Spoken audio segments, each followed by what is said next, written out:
TET లో ఎన్ని marks అన్న? నాకు టెట్ లో ఫస్ట్ టెట్ 120, సెకండ్ టెట్ లో 136. టెట్ లో ఇన్ని మార్క్స్ వచ్చి డిఎస్సీలు ఎందుకు తగ్గిపోయినాయి? సబ్జెక్ట్ లో main English, GK current affairs. Results వచ్చాక మీరు ఎలా ఫీల్ అయ్యారు? ఫస్ట్ లో రాదనుకొని ఒక 2-3 డేస్ అసలు నిద్రపోలేదు. కానీ మళ్ళీ దాంట్లో క్యాస్ట్ వైజ్ అన్ని అనాలిసిస్ చేసేసరికి నా ర్యాంక్ వరకు వచ్చి నిలిచిపోతుంది. ఏ కౌన్సిలింగ్ లో జాయిన్ అయ్యారు? నేను 4th కౌన్సిలింగ్ లో జాబ్ వచ్చిందండి. మీకు కష్టమైన సబ్జెక్ట్ ఏంటి? ఎలా ఓవర్కమ్ చేశారన్న? ఇంగ్లీష్ నాకు చిన్నప్పటి నుంచి కూడా, నేను స్కూల్ లెవెల్ నుంచి కూడా ఇంగ్లీష్ అంటే డిఫికల్ట్ సబ్జెక్ట్. ఆ English 10th class maths teach చేసిన మీరు మ్యాథ్స్ లో ఏ క్లాస్ బిట్ మిస్టేక్ చేశారు? మ్యాథ్స్ మెథడాలజీ కాకుండా 1 బిట్ ఏం పోయింది, అది 6th క్లాస్ బిట్ మిస్టేక్ చేసినాను.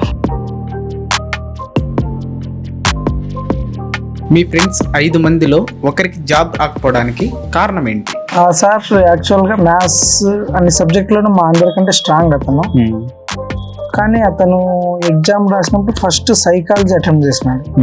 సైకాలజీ అటెంప్ట్ చేస్తేనే సైకాలజీ కొంచెం టఫ్గా ఇచ్చినాడు ఆ రోజు పేపర్. సో అక్కడ అతను ప్రెజర్కు గురయ్యి అతను ఇష్టమైన సబ్జెక్ట్ మ్యాథ్స్లో కూడా 3 బిట్లు 8th క్లాస్ నుంచి 3 బిట్లు రాంగ్ చేయడం.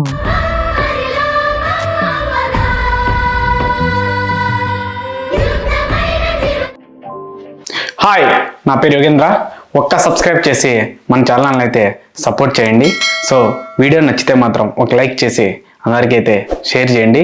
సో ఈ వీడియో అయితే చాలా స్పెషల్ అండి. చాలా రోజుల తర్వాత అయితే ఈ వీడియో రిలీజ్ చేయడం అయితే జరుగుతుంది. సో ఈ వీడియో ఏంటంటే అక్రమ్ సార్ వీడియో అండి. సార్కి అయితే దాదాపు డిఎస్సిలో 67.5 అన్ని మార్క్స్ వచ్చి టెట్లో మంచి మార్క్స్ ఉండడం వల్ల సార్కి డిఎస్సిలో అయితే మంచిగా జాబ్ అయితే వచ్చింది. సార్ ప్రజెంట్ అయితే అనంతపూర్ డిస్టిక్లో అయితే పనిచేయడం జరుగుతుంది. మా ఊరి నుంచి దాదాపు 200 కిలోమీటర్ల దూరంలో సార్ అయితే ఉన్నారు. సార్ది నాది అయితే ఒకటే ఊరు. సో ఏంటంటే ఈ వీడియో ద్వారా నేను చెప్పడం ఏంటంటే డిఎస్సిలో బార్డర్లో మార్క్స్ వస్తే ఎంత పెయిన్ అయితే అనుభవిస్తామో ఈ వీడియో ద్వారా తెలుసుకోవచ్చు. సో సార్ చేసిన చిన్న చిన్న మిస్టేక్స్ ఏంటి, వాటిని మన జీవితంలో మనం ఏ విధంగా రెక్టిఫై చేసుకోవాలనేది చాలా ఇంపార్టెంట్. సో ఇంకోటి ఏంటంటే నేను చెప్పడం ఏంటంటే మంచి మార్క్స్ అయితే డిఎస్సిలో తెచ్చుకోండి. తద్వారా మంచి మీరు కోరుకున్న చోట పోస్ట్ అయితే తీసుకోవడం అయితే జరుగుతుంది. అలా కాకుండా తక్కువ మార్క్స్ వచ్చినాయనుకో వాళ్ళు ఎక్కడేస్తే మనం అక్కడికి పోవాలా అని నేనైతే ఈ వీడియో ద్వారా చెప్పదలుచుకున్నాను. వీడియో లోపలికి అయితే వెళ్ళిపోదాం. హాయ్, నా పేరు యోగేంద్ర. మీ పేరునా? ఎస్, అక్రమ్ భాష. నా మీ టెట్ ఎన్ని మార్క్స్ అన్న? నాకు టెట్లో ఫస్ట్ టెట్ 120, సెకండ్ టెట్ లో 136. మంచి బాగా వచ్చినాయి కదన్నా. కష్టపడినాం కాబట్టి బాగా వచ్చినాయి. నా డిఎస్సిలో ఎన్ని మార్క్స్ అన్న? డిఎస్సిలో 72.1. కాదన్నా, డిఎస్సిలో మీకు తగ్గిపోవడానికి కారణం అంటే ఏం చెప్తారన్న? సబ్జెక్ట్లో main English, GK current affairs. Result వచ్చాక మీ ఫీలింగ్ ఏంటన్నా? రిజల్ట్ వచ్చినప్పుడు ఫస్ట్ నా ర్యాంక్ చూసుకుంటానే నాకు 100% పోస్ట్ వస్తుంది అనుకున్నాను. కానీ మళ్ళీ దాంట్లో క్యాస్ట్ వైజ్ అన్ని అనాలిసిస్ చేసేసరికి నా ర్యాంక్ వరకు వచ్చి నిలిచిపోతుంది. అప్పుడు నేను చాలా 2-3 డేస్ స్ట్రగుల్ అయినా, నాకు జాబ్ వస్తుందా రాదా అని చాలా ఇబ్బంది పడినాను. కానీ ఫైనల్గా జియో నెంబర్ 63 వల్ల నాకు జాబ్ వచ్చింది. ఎంత స్ట్రగుల్ అన్న. ఇప్పుడు నైట్ కానీ ఇప్పుడు మేము ఫస్ట్ కౌన్సిలింగ్లో మనం జాయిన్ అయిపోయినాము. మీరు ఏ కౌన్సిలింగ్లో అన్నా? నేను 4th కౌన్సిలింగ్ లో జాబ్ వచ్చిందండి. జాబ్ వచ్చిందా?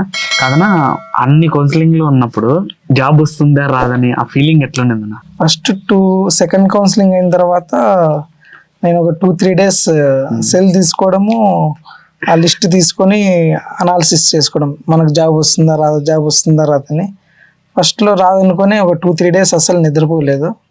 మళ్ళీ ఆ తర్వాత ఒక రోజు ఎర్లీ మార్నింగ్ 4 గంటలకు మళ్ళీ లేచి అనాలిసిస్ చేసుకున్నాను. అనాలిసిస్ చేస్తే నాకు ఖచ్చితంగా వస్తుందని అప్పుడు తెలిసిన తర్వాత ఇంకా నాకు నా ర్యాంక్ 323. కానీ నాకంటే ముందు 312 ర్యాంక్ లో బాబా అనే అతను ఉన్నారు. అతనికి స్కూల్ అసిస్టెంట్ బయాలజీ వచ్చింది, ప్లస్ మన జీటీ వచ్చింది. అతను 3rd లిస్ట్ లో పేరు వచ్చింది అతనిది. అతను పోకపోవడం వల్ల నాకు 4th లిస్ట్ లో నాకు వచ్చింది. కానీ నాదే చివరి పోస్ట్ అనుకున్నా. కానీ నా తర్వాత ఇంకొకరికి కూడా మళ్ళీ వచ్చింది. తనకు పోకపోయినా కూడా మీకైతే వచ్చేది? అతను పోకపోయినా నా వరకు అయితే వచ్చేది, జాబ్ వచ్చేది. జాబ్ లో జాయిన్ అయ్యారు అంటే జాబ్ లో జాయిన్ అయినప్పుడు బాగా ఉండేవాళ్ళు, బాగా హ్యాపీగా అనిపించింది. కానీ ప్రజెంట్ ఉన్న ఫీలింగ్ ఏంటన్నా? జాబ్ మాకు ఎక్కడన్నా ఫస్ట్ స్టార్టింగ్ డిఎస్సి ప్రిపేర్ అయ్యేటప్పుడు లాస్ట్ పోస్ట్ వచ్చినా చాలు, అడవిలో వేసినప్పుడు కూడా వెళ్తాము, జాబ్ చేస్తాం అనుకునే వాళ్ళము. కానీ జాబ్ వచ్చిన కొన్ని రోజులు బాగా హ్యాపీగానే ఉన్నాము. కానీ జాబ్ వచ్చిన తర్వాత నాకు వచ్చిండేది అమరాపురం మండలంలో వచ్చింది. ఎన్ని కిలోమీటర్లు అన్న? ఇక్కడ మా విలేజ్ నుంచి కరెక్ట్ గా 200 కిలోమీటర్స్. సో అంత దూరం పోయి జాబ్ చేయడం ఫస్ట్ లో కొంచెం హ్యాపీగానే ఉండింది. రాను రాను కొంచెం స్ట్రగుల్స్, దూరము అనిపించింది. కానీ ఇంకా తప్పదు, ఎక్కడో దగ్గర వచ్చింది కాబట్టి చేయాలి, హ్యాపీగా ఉన్నాం. కానీ ఇంకోటి ఏంటంటే, ఇంకొక మార్క్ వచ్చింటే మన మండలికి ఖచ్చితంగా చాలా సార్లు అనిపించింది. ఇంకా నేను ఇంకా కొంచెం బాగా కష్టపడి మిస్టేక్స్ ఏం చేయకుంటే ఇంకా 1 మార్క్ 2 మార్క్స్ పెట్టుకుంటే మా మండలంలోనే నేను వర్క్ చేసేవాడిని కదా అనిపించేది. మన మండల్లో 16 పోస్టులు ఉన్నాయి. 16 పోస్టులు మన మండలంలో ఉన్నాయి. కానీ మీరు అక్కడికి వెళ్ళిపోయారు. ఎన్ని సంవత్సరాలు ప్రైవేట్ స్కూల్లో పనిచేశారు?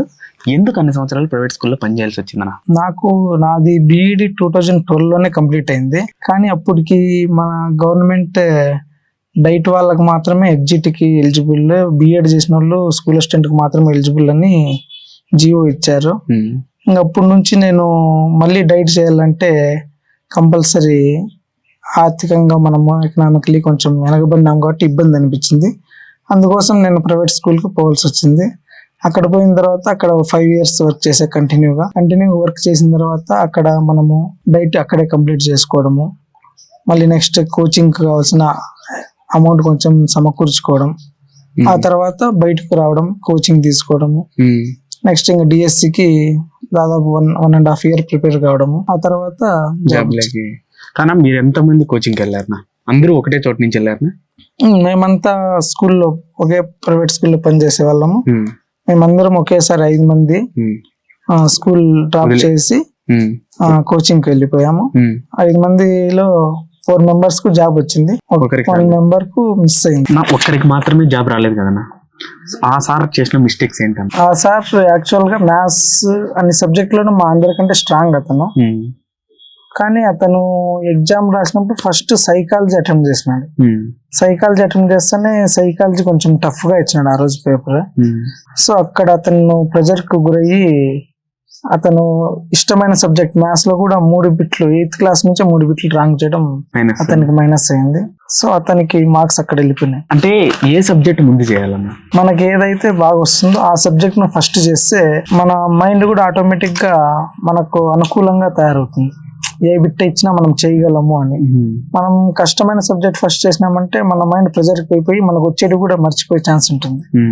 కాబట్టి మనకి ఏది ఈజీ అనిపిస్తుందో ఆ సబ్జెక్ట్ ఫస్ట్ చేసుకుంటూ పోతే నెక్స్ట్ మనకు టఫ్ గా ఉండే సబ్జెక్ట్స్ కూడా, డిఫికల్ట్ సబ్జెక్ట్స్ కూడా ఆటోమేటిక్ గా చేసుకుంటూ పోవచ్చు. నా బీఈడి ఎప్పుడు అయిపోయింది? మీరు ఎగ్జామ్ ఎప్పుడు రాశారు? నాది బీఈడి 2012లో కంప్లీట్ అయిపోయింది.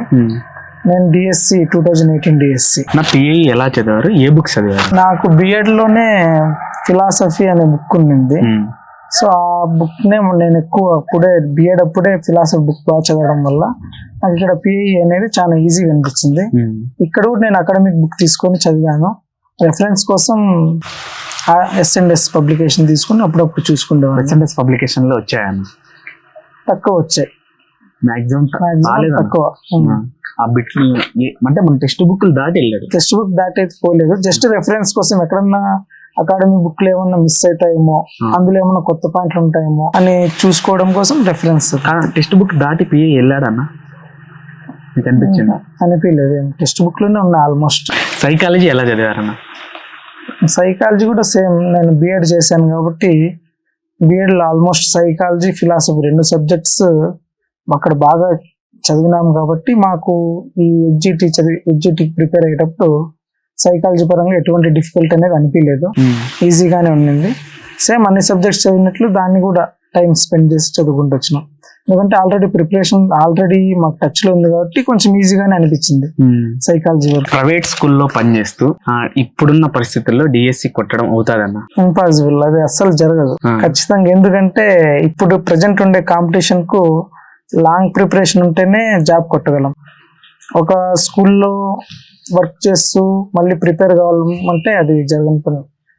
అది సామెత ఉంది, 2 పడవల పైన ప్రయాణము కష్టం, అది అయిపోతుంది లాస్ట్ కు. మనం ఏదో ఒకటి ఇట్లా స్కూల్ వదిలేసి కంపల్సరీ డిఎస్సి ప్రిపేర్ కావాల్సిందే. లేదంటే జాబ్ తెచ్చుకోవడం అంత ఈజీ కాదు. తెలుగు ఎలా చదివారు? తెలుగు ఆల్మోస్ట్ మనకు అకాడమిక్ బుక్స్ 10th వరకు చదివారు? 10th వరకు చదివాము, కానీ 8th వరకు బాగా తరువుగా ఒక ఎవ్రీ బుక్ ను నేను ఆ 1.5 year లో ఒక 6 times రివిజన్ చేస్తుంటాం. 6 times రివిజన్ చేసాము. మళ్ళీ మేము ఫ్రెండ్స్ 5 మంది కూర్చోంటాం కదా, 5 మంది ఎవరన్నా బిట్ అడుగుతారు టఫ్, ఆ బిట్ మనం ఆన్సర్ చేయలేనప్పుడు అప్పుడు మన ఫీలింగ్ ఏమవుతుందంటే నేను ఇంకా చదవాలా, ఇంకా వాళ్ళకంటే బాగా చదవాలా, నేను వెనకబడిన అనే ఫీలింగ్ ఉంటుంది. అప్పుడు ఇంకా బాగా చదువుతా అంటాము. ఆ గ్రూప్ ప్రిపరేషన్ అనేది బాగా వర్క్ అయ్యింది. గ్రూప్ డిస్కషన్ చేశారన్నా? కంపల్సరీ గ్రూప్ డిస్కషన్ చేసాం. అందరూనా? ఏ టైంలో చేశారన్నా? అంటే ఒక టైం అని కాదు కానీ కూర్చొని చదువుతా అంటాం అందరము. ఎవరైనా ఒక బిట్ చదివిండ్రు, ఇది టఫ్ గా ఉంది అనిపిస్తే ఆ బిట్ అతను క్వశ్చన్ చేస్తాడు, దాన్ని ఆన్సర్ ఎవరైతే చేస్తారో వాళ్ళకి కంపల్సరీ చదివింటారు. ఆన్సర్ చేయకపోతే అప్పుడు మనలో ఫీలింగ్ వస్తుంది, మనకంటే వీళ్ళు బాగా చదువుతాండ్రు, మనం ఇంకా బాగా చదవాలని ఇంకా చదివేవాళ్ళు. బాగా చదివాలి. అట్లా జలసీ ఏం రాలేదన్న ఎవరిలో కూడా? మాకైతే అట్లాంటి ఏం లేదు. ఏదైనా బిట్ మనకు తెలియని బిట్ చెప్తా అంటున్నాం, ఎందుకు ఎవరు మనం ఒకరు చెప్తే మనకు యూజ్ అవుతుంది, వాళ్ళు నలుగురు వినింటారు కాబట్టి వాళ్ళకు కూడా అది బిట్ ఐడియా ఉంటుంది. మళ్ళీ ఎప్పుడైనా ఎగ్జామ్లు వచ్చినా వాళ్ళు ఖచ్చితంగా పెడతారనే దాంతో చెప్పుకునే వాళ్ళం. మీ కష్టమైన సబ్జెక్ట్ ఏంటి? ఇంగ్లీష్. ఇంగ్లీష్ ఎలా చదివారు, ఎలా ఓవర్కమ్ చేశారన్న? ఇంగ్లీష్ నాకు చిన్నప్పటి నుంచి కూడా, నేను స్కూల్ లెవెల్ నుంచి కూడా చిన్నప్పుడు ఇంగ్లీష్ అంటే డిఫికల్ట్ సబ్జెక్ట్. ఆ ఇంగ్లీష్ లో నేను రాయాలా చదవాలన్నా కూడా నాకు ఇబ్బందిగా ఉండేది.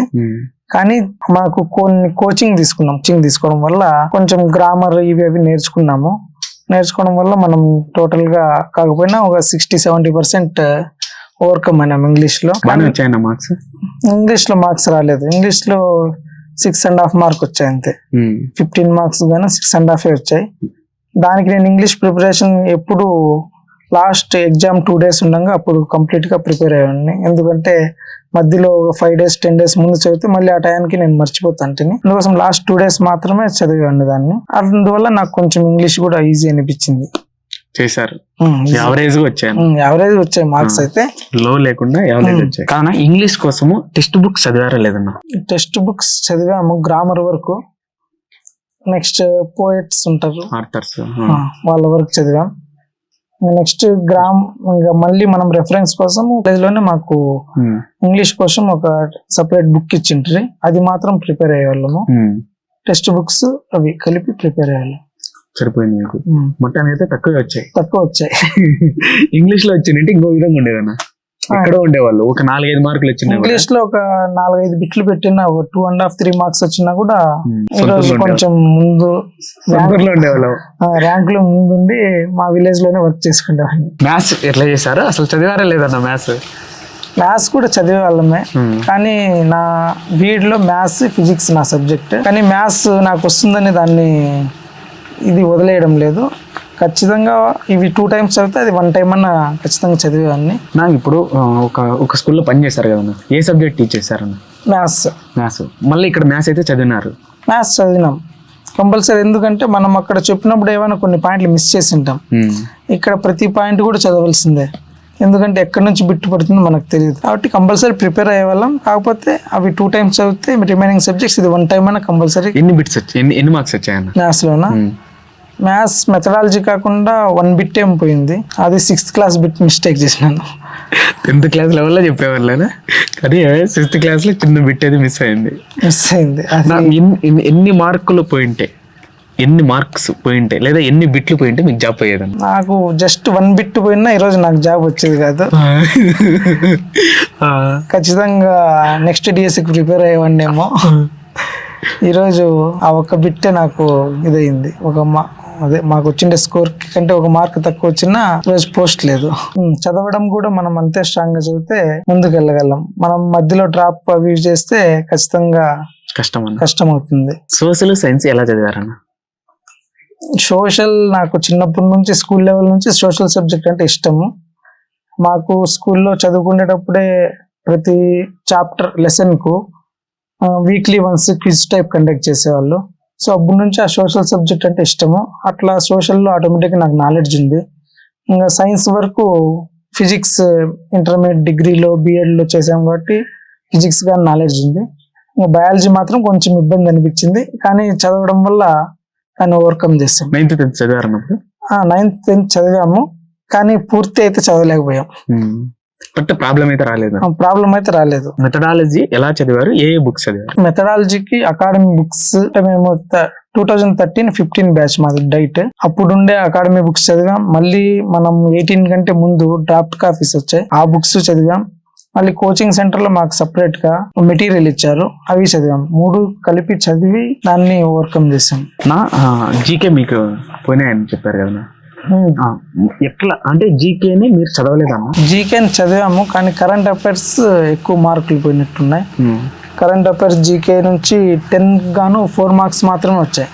అక్కడ పోయింది. అక్కడ పోయింది. GK, current affairs, English 2 subjects లో మార్క్స్ పోయినాయి.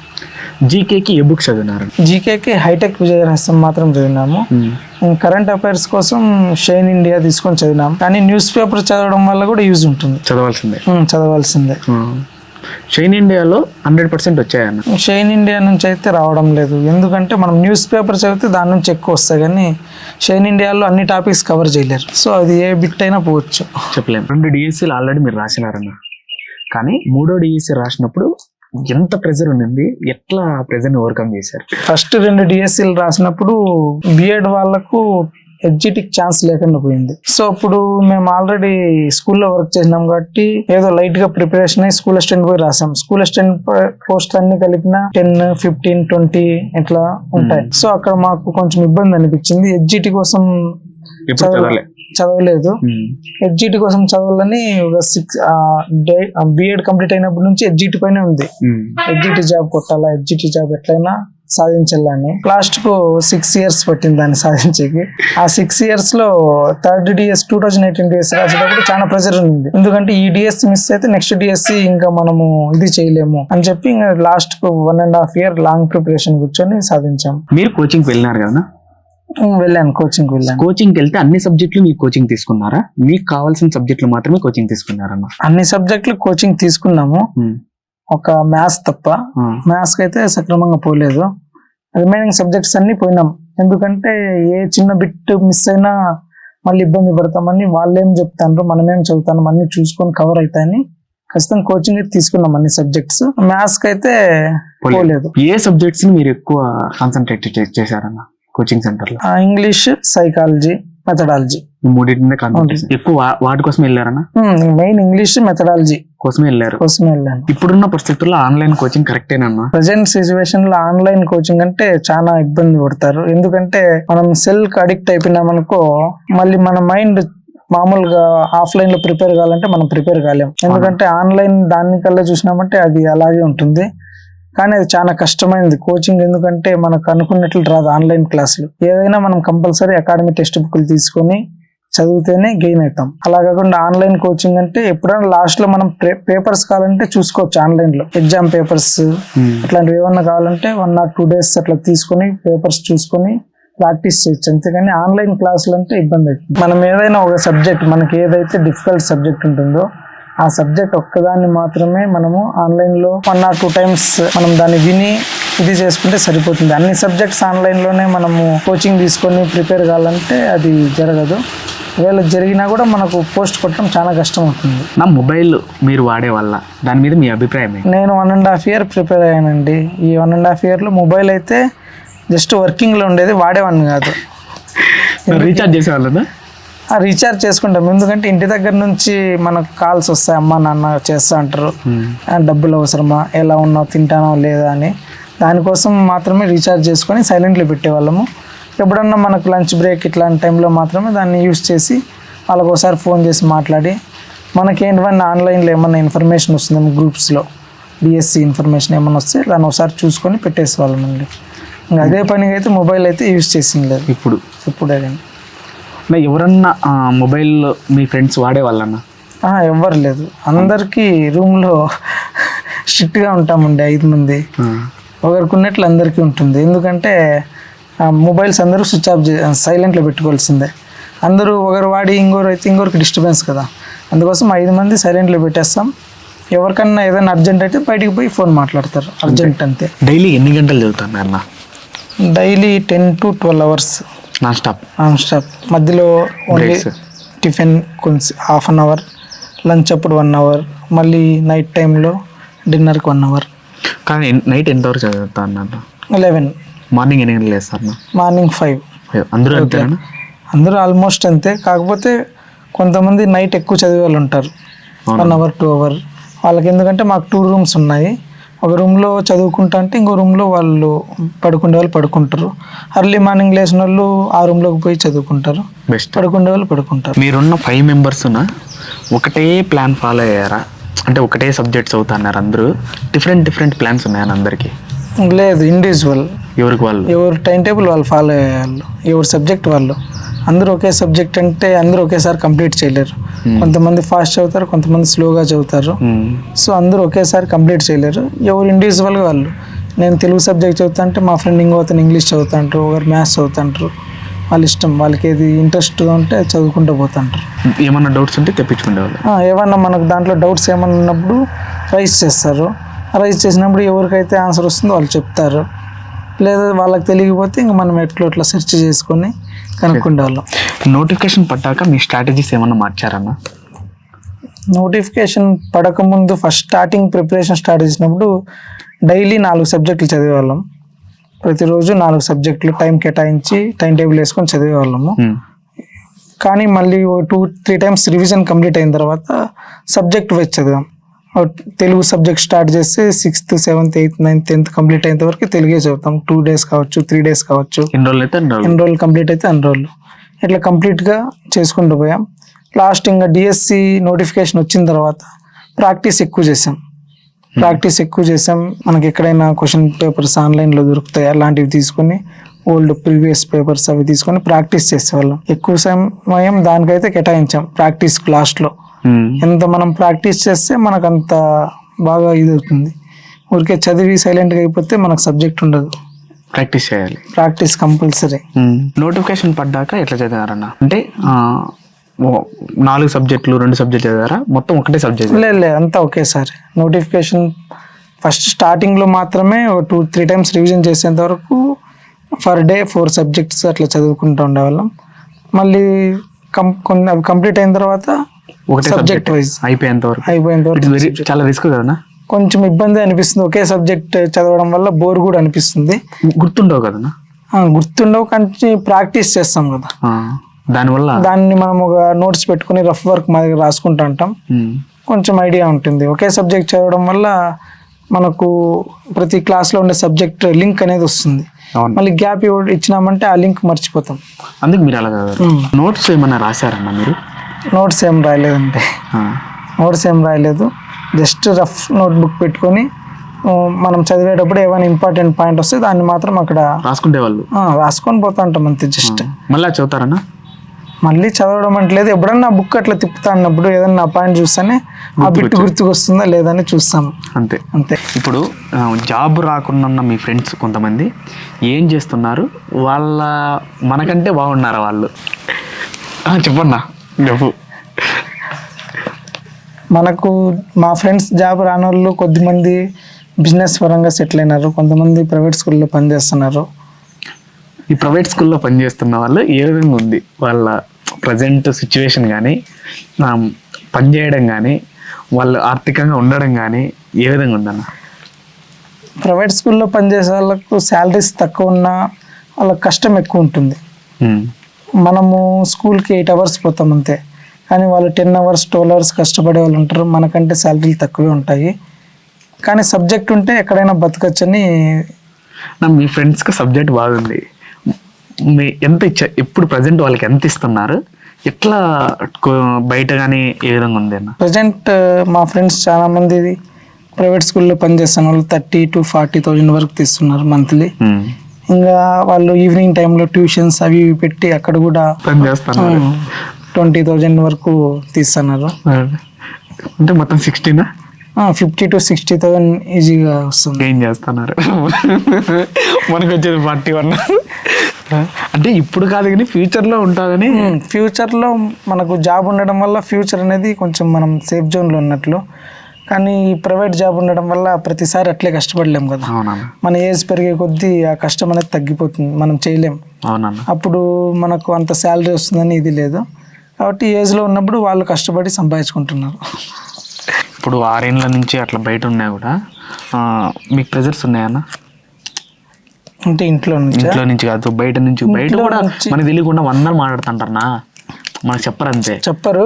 చాలా మంది ఇంకా ఏం నీకు ఉద్యోగం రాలే, నీకంటే చిన్నపిల్లనికి ఉద్యోగం వచ్చింది, వాళ్ళకి ఏం ఉద్యోగం అనేది తెలియదు. మన ఊర్లో కొంతమంది చదువులేని వాళ్ళు ఉంటారు, వాళ్ళకి ప్రైవేట్ ఉద్యోగం, గవర్నమెంట్ ఉద్యోగం, ఏ ఉద్యోగం తెలియదు. మనకు ఉద్యోగం వచ్చింది, నీకు ఇంకా రాలేదా అని అడుగుతూ అంటారు. వాళ్ళకి మనం చెప్పిన అర్థం కాదు కదా, అయిపోతారు. ఇంకా లేదు రాస్తానమని చెప్పి ఏదో ఒకటి అనేది. అదే పెద్ద బాధ అసలు. కానీ నేను ఊర్లో ఎక్కువ ఉంటాను కదా, ఇప్పుడు 6 years నుంచి స్కూల్కి పోతే ఇంకా ఆడే ఉంటాము. ఎప్పుడో హాలిడేస్ సండే రాము, ఎవ్రీ సండే రాము. కదిరి దగ్గర ఉన్నా కూడా ఎవ్రీ సండే వచ్చేది లే. ఎప్పుడైనా 2 weeks అట్లా 3 weeks అట్లా హాలిడేస్ 2 days దొరికితే అప్పుడు వచ్చి బట్టలు ఏంటో తెచ్చి ఆడేసి వాళ్ళు వాష్ చేసి ఇస్తే ఎత్తుకొని పోతాంటే. నోటిఫికేషన్ చూసి చదువుకోవడానికి వెళ్ళారా, ముందే వెళ్ళారా? నోటిఫికేషన్ చూసి అయితే పోలేదండి. నోటిఫికేషన్ ఎప్పుడన్నా రాని ఖచ్చితంగా లాంగ్ ప్రిపరేషన్ ఉంటేనే జాబ్ సాధించగలమనే నమ్మకం ఉంది కాబట్టి మేము దాదాపు నోటిఫికేషన్ కంటే 1.5 year ముందే వెళ్ళిపోయారు కోచింగ్కి పోయి అక్కడ కోచింగ్ తీసుకొని 1.5 year మళ్ళీ ప్రిపరేషన్ తీసుకున్నాం. ఇప్పుడు చదివే వాళ్ళకి కూడా లాంగ్ ప్రిపరేషన్ ఉండాలి అర్థం. ఖచ్చితంగా అందరికీ లాంగ్ ప్రిపరేషన్ ఉంటేనే, డిఎస్సి అంటేనే లాంగ్ ప్రిపరేషన్ ఉండాలండి. ఎప్పుడో 2002 కంటే ముందు ఎవరి ఇయర్ డిఎస్సి వదిలేవారు. అవునన్నా, ఎవరి ఇయర్ డిఎస్సి వదిలేవారు కాబట్టి ఒక డిఎస్సి మిస్ అయినా ఇంకో డిఎస్సికి అట్లే కూర్చొని చదువుతా అంటే వచ్చేది, ఏదో ఒకటి వచ్చేది. కానీ ప్రజెంట్ సిచ్యువేషన్లో 4 years 5 years కానీ ఒక నోటిఫికేషన్ లేదు. మనం మధ్యలో వదిలేసామనుకోండి, లాంగ్ ప్రిపరేషన్ లేకుండా మధ్యలో వదిలేస్తే మనకు సబ్జెక్ట్ అనేది మిస్ అవుతుంది. మళ్ళీ జాబ్ కొట్టాలంటే అంత ఈజీ కాదు. ఖచ్చితంగా లాంగ్ ప్రిపరేషనే తీసుకోవాలి. నోటిఫికేషన్ గురించి ఆలోచించకూడదు. నోటిఫికేషన్ వచ్చిన తర్వాత చదువుదామంటే ఇంకా మళ్ళీ అది రానట్టు అంతే. డిఎస్సి చదివే అందరికీ ఆల్ ద బెస్ట్.